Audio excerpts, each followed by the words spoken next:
हो गया है, एक आदमी के हाथ में आ गया है। और उसका एग्जाम्पल है कि देखते हैं कि किसी भी ट्रेन को हरी झंडी दिखाना हो तो प्रधानमंत्री वहाँ हरी झंडा लेके खड़ा हो जाते हैं। रेल मिनिस्टर का कोई मीनिंग मतलब नहीं है।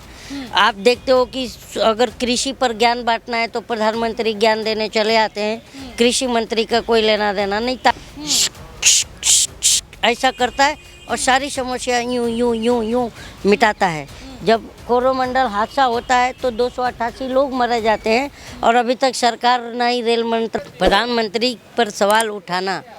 इस तरह का जो नैरेटिव मीडिया ने बनाया कि जनता अगर प्रधानमंत्री पर सवाल उठाती है तो समझो कि देश पर सवाल उठाती है। इस तरह का नैरेटिव मीडिया बनाती है कि प्रधानमंत्री ही देश है और इस तरह का अंधभक्त पैदा करती है मीडिया की जो है आरपीएफ का जवान जो है ट्रेन के अंदर घूम करके धड़ाधड़ फायरिंग करता है और ये कहता है कि भारत में रहना है तो योगी मोदी को वोट देना पड़ेगा।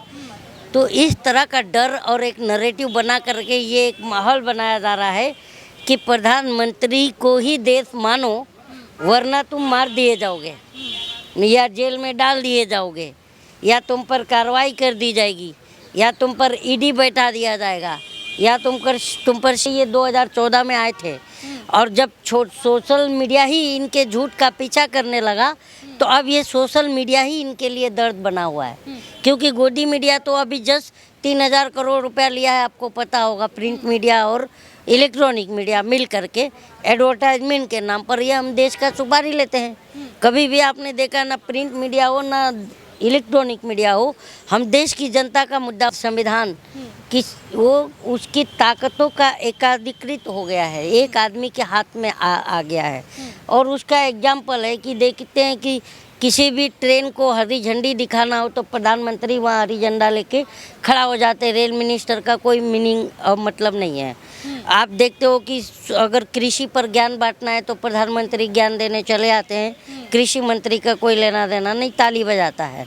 रक्षा पर ज्ञान देना होता है, प्रधानमंत्री आकर देते हैं, रक्षा मंत्री की कोई ये नहीं है। कृषि पर ज्ञान देना होता है, प्रधानमंत्री कृषि पर आते हैं, कृषि मंत्री का कोई ये नहीं है। शिक्षा मंत्री शिक्षा पर ज्ञान नहीं देता, प्रधानमंत्री ज्ञान देता। आप देख ही रहे हैं।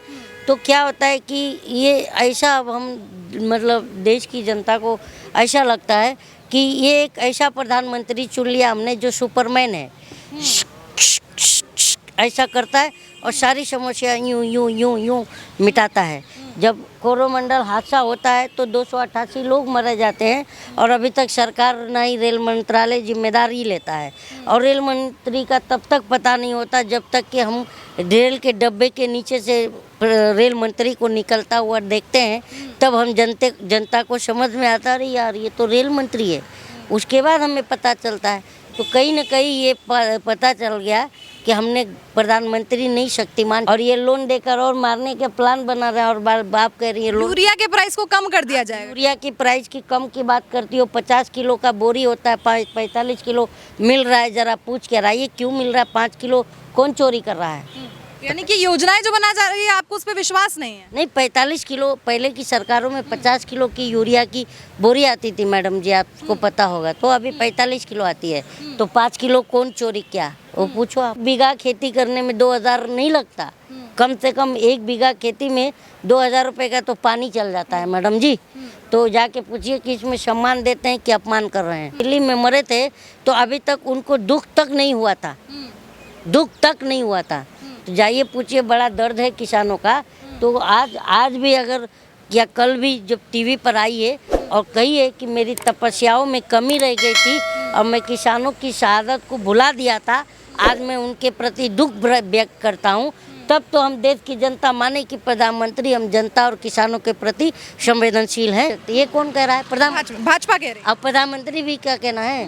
तो ये बताइए, आप जब प्रधानमंत्री उम्मीदवार बन करके आते हैं देश के सामने, तब तो हमें ये बताते हैं भाइयों बहनों मैं ये कर दूंगा, भाइयों बहनों मैं ये कर दूंगा, और ऐसा दिखाते हैं कि 5 साल मुझे दीजिए। ये कहा था ना कि भाइयों बहनों कांग्रेस को 60 साल दिया, हमें 60 महीना दीजिए। और यूँ कहा था कि मैं हर समस्या का समाधान मतलब यूँ कर दूंगा, यूँ। और आज पूछो तो इनका क्यों भाग रहे हैं? बताइए। तो ये तो आंकड़े दे रहे हैं कि इतनी गिरफ्तारी हुई है, इतने सोशल मीडिया को डाउन कर दिया गया जो नफरत फैला रहे हैं। पार्लियामेंट्री डेमोक्रेसी के लिए प्रधानमंत्री का सदन में जाकर विपक्ष के और जनता के प्रति जवाब देना ये संवैधानिक प्रक्रिया में आता है या नहीं आता है? बिल्कुल आता है। तो क्यों भाग रहे हैं? तो बताइए, जब आप प्रधानमंत्री जैसे ही 2 करोड़ रोजगार देने आए, वैसे नेहरू जी ने हाथ पकड़ लिया, अरे ये क्या कर रहे हैं आप, तो 2 करोड़ रोजगार नहीं मिला।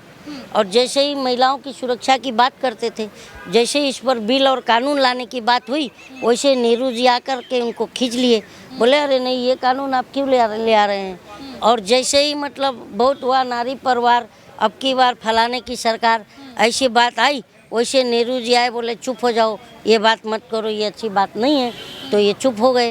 और जैसे ही मतलब इन्होंने कहा था कि मैं अच्छे दिन लाऊंगा, और जैसे ही अच्छे दिन लाने पर काम करने लगे, वैसे नेहरू जी आकर के उनको धक्का दे दिए, बोले आप ये काम कैसे कर रहे हैं। तो हर सब काम तो ये मानता हूँ कि नेहरू जिम्मेदार हैं। ऐसे प्रधानमंत्री जो है पार्लियामेंट चलाने की कोशिश करते हैं, नेहरू जी आते हैं, बोलते अरे ये तुम क्या कर रहे हो, पार्लियामेंट चलाने की बात करो, हटो यहाँ से, तो वो बंद हो जा रहा है। ओवैसी साहब और कांग्रेसी, उनसे जाके पूछिए ना, मैं ओवैसी का समर्थक हूँ ना मैं कांग्रेस का समर्थक हूँ। जनता तो आपको बताना चाहिए ना। मैं यही कह रहा हूँ कि एज ए जनता कि हर काम जो है पिछले 9 साल से मोदी जी ने हम जो भी हमसे वादा किया था वो करने के लिए तैयार थे, पर नेहरू जी करने नहीं दे रहे हैं। हाँ। कांग्रेस से संबंधित सवाल होंगे तो आप जवाब नहीं देंगे। आप कांग्रेस से संबंधित ही नहीं है, मैं नेहरू की बात कर रहा हूँ। हर काम में नेहरू जिम्मेदार है या तो कांग्रेस जिम्मेदार। प्रधानमंत्री 9 साल से अभी तक, मैं ये जनता हम ये जानना चाहते हैं कि प्रधानमंत्री मोदी की जिम्मेदारी कब से शुरू होगी। अब तक तो नेहरू जिम्मेदार हैं, तो कम से कम अब तो नेहरू अपनी जिम्मेदारी छोड़ दें और कम से कम प्रधानमंत्री वहाँ